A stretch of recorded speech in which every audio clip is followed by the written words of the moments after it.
திறந்தவெளி விற்பனை அரங்கம், வணிக வளாகங்கள் உள்ளிட்ட புதிய ஒன்றிணைந்த வளாகம் 227 கோடி ரூபாய் மதிப்பீட்டில் நிறுவப்படும். ஒன்றிய அரசு அறிமுகப்படுத்தியுள்ள புதிய கைவினைஞர் நலத்திட்டம் இந்த அரசு கடைபிடித்து வரும் சமூக நீதி கோட்பாடுகளுக்கு எதிரான கூறுகளை கொண்டதாக இருப்பதை உணர்ந்து அதற்கு மாற்றாக அதனினும் மேம்பட்ட கைவினைஞர் மேம்பாட்டு திட்டம் ஒன்றினை வடிவமைத்து செயல்படுத்திட இந்த அரசு கருதுகிறது. இத்திட்டத்தின் கீழ் தையல் கலைஞர், மட்பாண்ட முனைவோர், சிற்ப கைவினைஞர் உள்ளிட்ட பல்வகை கலை மற்றும் கைவினை தொழிலில் ஈடுபட்டுள்ளோருக்கு தொழிற்திறன்சார் மேம்பட்ட பயிற்சியுடன் அவர்கள் தொழிலை நவீனப்படுத்துவதற்கு தேவையான அனைத்து வசதிகளும் வழங்கப்படும். 35 வயதிற்கு மேற்பட்ட விண்ணப்பதாரர்களுக்கு தங்கள் தொழிலை நவீன முறையில் விரிவுபடுத்தவும், கைவினை தொழிலில் ஈடுபட விரும்பும் புதிய விண்ணப்பதாரர்களுக்கு உரிய திறன் பயிற்சிகள் வழங்கியும் 25% மானியத்துடன் கூடிய கடன் உதவி வங்கிகளின் மூலம் வழங்கப்படும். அவர்களின் சந்தைப்படுத்தும் திறனை உயர்த்துவதற்கான உரிய ஆலோசனைகளும் வழிகாட்டுதல்களும் வழங்கப்படும். இத்திட்டத்தின் கீழ் ஆண்டுதோறும் 10,000 பேர் பயன்பெறும் வகையில் வரும் நிதியாண்டில் 20 கோடி ரூபாய் ஒதுக்கீடு செய்யப்பட்டு இந்த திட்டம் செயல்படுத்தப்படும். ஒற்றைச்சாளர முறையில் கட்டட அனுமதி வழங்குவதை எளிமைப்படுத்தி இணையதளம் வாயிலாக அதிகபட்சம் 2500 சதுர அடி பரப்பளவு கொண்ட மனையிடத்தில் 3500 சதுர அடி கட்டட பரப்பளவிற்குள் கட்டப்படும் குடியிருப்பு கட்டுமானத்திற்கு தரைத்தளம் அல்லது தரைத்தளம் மற்றும் முதல் தளம் உடனடியாக பதிவு செய்து சுய சான்றிதழ் மூலமாக பொதுமக்கள் கட்டட அனுமதி பெறுவதற்கு புதிய வசதி அறிமுகப்படுத்தப்படும். மேலும் அவ்வாறு உடனடி பதிவு செய்யப்படும் கட்டடங்களுக்கு கட்டட அனுமதி மற்றும் பணி முடிவு சான்று பெற தேவை இல்லை. மதுரை மாநகரில் கலைஞர் நூற்றாண்டு நூலகம், சென்னை கிண்டியில் பன்னோக்கு உயர் சிறப்பு மருத்துவமனை, மதுரை அலங்காநல்லூர் அருகில் கலைஞர் நூற்றாண்டு ஏறுதழுவல் அரங்கம் ஆகியவற்றை மிக குறுகிய காலத்திற்கு உள்ளாகவே அழகிய முறையில் வடிவமைத்து பணி நிறைவு செய்து அனைவரின் பாராட்டுகளையும் பெற்றது நமது பொதுப்பணித்துறை. சென்னையை உலகத்தரம் வாய்ந்த மாநகரமாக மாற்றியமைத்திட சர்வதேச கண்காட்சிகள், பன்னாட்டு கூட்டங்கள் நடத்திடும் வகையில் உலகத்தரம் வாய்ந்த கலைஞர் பன்னாட்டு அரங்கம், கலைஞர் கன்வென்ஷன் சென்டர் நவீன வசதிகளுடன் கிழக்கு கடற்கரை சாலையில் முட்டுக்காடு பகுதியில் சுமார் 3 லட்சம் சதுர அடி பரப்பில் கட்டப்பட உள்ளது.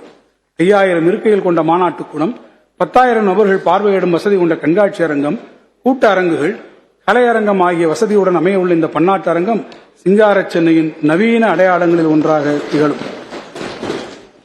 தலைநகர் புதுதில்லியில் வைகை தமிழ்நாடிலும் 257 கோடி ரூபாய் மதிப்பீட்டில் 3 லட்சம் சதுர அடி பரப்பளவில் விருந்தினர்கள், அலுவலர்கள் மற்றும் போட்டித் தேர்வு மாணவர்கள் தங்குவதற்கு உரிய வசதியுடன் திராவிட கட்டடக்கலை மரபில் வடிவமைக்கப்பட்டு புதிதாக கட்டப்படும். அண்மையில் மாண்புமிகு தமிழ்நாடு முதலமைச்சர் அவர்களால் திறந்து வைக்கப்பட்ட கலைஞர் நூற்றாண்டு ஏறுதழுவுதல் அரங்கம் அமைந்துள்ள வளாகத்தில் தமிழர்களின் தொன்மையான வரலாறு, பண்பாடு மற்றும் கலைகளை ஒரே இடத்தில் அரங்கேற்றம் செய்யும் வகையில் நாட்டுப்புற கலைகள், சிற்பங்கள், கைவினை மற்றும் கைத்தறி பொருள்கள், தமிழ்நாட்டின் மரபுசார் தாவரங்களை உள்ளடக்கிய பசுமை பரப்புகள் ஆகியவை காட்சிப்படுத்தப்படும். உள்நாட்டு மற்றும் வெளிநாட்டு பயணிகளை கவரும் வகையில் இந்த வளாகம் தமிழ் பண்பாட்டின் முகவரியாக திகழும் வண்ணம் 20 கோடி ரூபாய் மதிப்பீட்டில் உருவாக்கப்படும். புராதன கட்டடங்களை பழமை மாறாமல் புதுப்பிக்கும் பணிகளுக்கென இந்த ஆண்டு 50 கோடி ரூபாய் ஒதுக்கப்பட்டு தஞ்சாவூர் மாவட்டத்தில் ஒரத்தநாட்டில் உள்ள முத்தம்மாள் சத்திரம், திருவையாற்றில் உள்ள 100 ஆண்டு பழமையான திருமண மண்டபம், சென்னை சேப்பாக்கத்திலே உள்ள இயக்குநர் அலுவலகம் மற்றும் ஈரோடு கொடுமுடியில் உள்ள நெடுஞ்சாலைத்துறையின் பழமையான பயணியர் விடுதி, சென்னை கிண்டி பொறியியல் கல்லூரி புராதன கட்டட குவிமாடம் ஆகியவை பழமை மாறாமல் புதுப்பிக்கப்படும். பல்வேறு அரசு அலுவலகங்கள், பள்ளி கல்லூரி கட்டடங்களின் வடிவமைப்பில் உலகளவில் வளர்ந்து வரும் நவீன போக்குகளையும் தமிழ்நாட்டின் கட்டிடக்கலை மரபுகளையும் கருத்தில் கொண்டு புதிய கட்டட வடிவமைப்பு கொள்கை ஆவணம் ஃபியூச்சர் ஆஃப் ஸ்பேசஸ் விரைவில் வெளியிடப்படும். கட்டட வடிவமைப்பில் அழகியல், நவீன தொழில்நுட்பம், பசுமை கட்டுமானம், பணிச்சூழலியல் போன்றவற்றை முறையாக நடைமுறைப்படுத்திட தேவையான வழிமுறைகள் அடங்கிய கொள்கையாக இது அமைந்திடும். பொருளாதார வளர்ச்சிக்கு வித்திடும் சாலை கட்டமைப்பின் தரத்தை மேம்படுத்த இந்த அரசு உறுதியாக உள்ளது. முதலமைச்சரின் சாலை மேம்பாட்டு திட்டத்தின் கீழ் இதுவரை 1262 கிலோமீட்டர் நீளத்திற்கு 2587 கோடி ரூபாய் மதிப்பில் சாலை அகலப்படுத்தும் பணிகள் முடிக்கப்பட்டுள்ளன. மேலும் 4881 கோடி ரூபாய் மதிப்பிலான பணிகள் மேற்கொள்ளப்பட்டு வருகின்றன.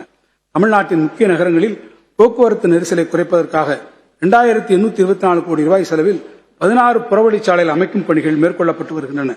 பருவமழை காலத்தில் போக்குவரத்து துண்டிக்கப்படாமல் இருக்க 2006 கோடி ரூபாய் மதிப்பீட்டில் 1113 உயர்மட்ட பாலப்பணிகள் எடுக்கப்பட்டு 683 உயர்மட்ட பாலப்பணிகள் முடிவடைந்து பொதுமக்களின் பயன்பாட்டுக்கு கொண்டுவரப்பட்டுள்ளன. மீதமுள்ள 430 உயர்மட்ட பாலப்பணிகள் கட்டும் பணிகள் நடந்து வருகிறது. சிவகாசி நகருக்கு வெளிவட்ட சாலை அமைக்கும் பணியும், மன்னார்குடி நகருக்கு வட்டச்சாலை அமைக்கும் பணியும், திண்டுக்கல் நகருக்கு புறவழிச்சாலை அமைக்கும் பணியும், திருச்சி ஸ்ரீரங்கம் இடையே உயர்மட்ட பாலம் அமைக்கும் பணியும், அவிநாசி முதல் மேட்டுப்பாளையம் வரை 4 வழிச்சாலையாக அகலப்படுத்தும் பணியும் மற்றும் விழுப்புரம் மாவட்டம் மாரங்கியூர் ஏனாதிமங்கலம் சாலையில் கோரையாற்றின் குறுக்கே பாலம் கட்டும் பணி ஆகியவை 665 கோடி ரூபாய் மதிப்பீட்டில் ஒருங்கிணைந்த சாலையில் உள்கட்டமைப்பு மேம்பாட்டு திட்டத்தின் கீழ் வரும் நிதியாண்டில் மேற்கொள்ளப்படும். கிழக்கு கடற்கரை சாலையில் திருவான்மியூர் முதல் உத்தண்டி வரையுள்ள 14.6 கிலோமீட்டர் நீளமுள்ள பகுதியில் காணப்படும் பெரும் அளவிலான போக்குவரத்து நெரிசலை குறைத்திடும் வகையில் 4 வழி உயர்மட்ட வழித்தடம் ஒன்றை அமைப்பதற்கான சாத்தியக்கூறுகள் ஆராயப்படும். ஒருங்கிணைந்த சாலை உட்கட்டமைப்பு மேம்பாட்டு திட்டத்திற்கு சிஆர்ஐடிபி 8365 கோடி ரூபாயும், சென்னை எல்லை சாலை திட்டத்திற்காக 2267 கோடி ரூபாயும், சென்னை கன்னியாகுமரி தொழில் வழித்தட திட்டத்திற்கு 908 கோடி ரூபாயும் இந்த வரவு செலவு திட்டத்தில் ஒதுக்கீடு செய்யப்பட்டுள்ளன. கடந்த 40 ஆண்டுகளாக பயன்பாட்டில் இல்லாத கடலூர் சரக்கு துறைமுகம் தற்போது 150 கோடி ரூபாய் செலவில் கூடுதல் வசதிகளுடன் மேம்படுத்தப்பட்டுள்ளது. மேலும் அத்துறைமுகத்தை ஆண்டொன்றிற்கு சுமார் 35 லட்சம் டன் சரக்குகள் கையாளும் வசதி கொண்டதாக தரம் உயர்த்திட உரிய ஒப்பந்த புள்ளிகள் கோரப்பட்டுள்ளன. இதன் மூலம் தமிழ்நாட்டின் மத்திய மண்டலம் பெரும் பொருளாதார வளர்ச்சி பெறும்.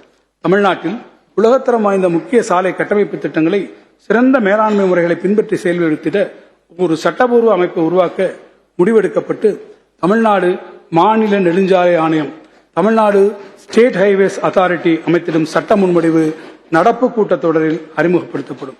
இதன் மூலம் அரசு தனியார் பங்களிப்புடன் மாநிலத்தில் சாலை கட்டமைப்பு வசதி வளர்ச்சிக்கான முதலீடுகளை பெருமளவில் ஈர்க்க இயலும். இந்த வரவு செலவு திட்ட மதிப்பீடுகளில் நெடுஞ்சாலைகள் மற்றும் சிறு துறைமுகங்கள் துறைக்கு 20,043 கோடி ரூபாய் ஒதுக்கீடு செய்யப்பட்டுள்ளது.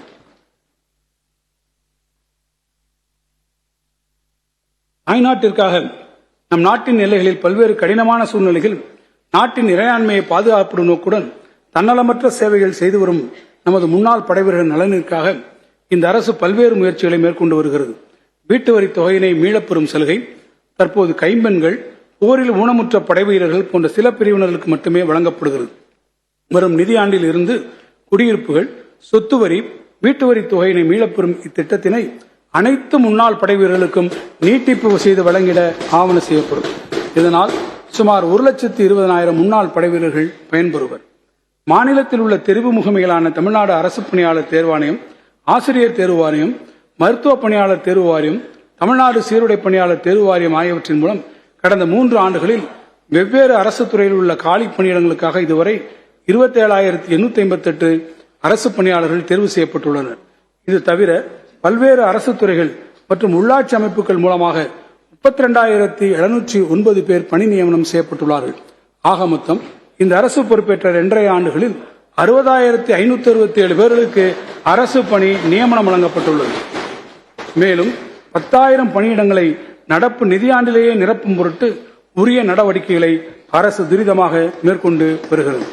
அரசு அலுவலர் குறைந்த வாடகையிலான குடியிருப்புகளின் தேவையை அதிகரித்து வருவதை நிறைவு செய்யும் வகையில் சென்னை சைதாப்பேட்டை தாடண்ட நகரில் 147 கோடி ரூபாய் செலவில் 3 லட்சம் சதுரடி பரப்பில் 95 பி மற்றும் 133 சி வகை குடியிருப்புகள் கட்டுவதற்கு திட்டமிடப்பட்டுள்ளது. ஓய்வூதியதாரர் இலக்க நேரிட்டால் குடும்ப உறுப்பினர்களுக்கு தமிழ்நாடு அரசு ஓய்வூதியதாரர்களின் குடும்ப பாதுகாப்பு நிதி திட்டத்தில்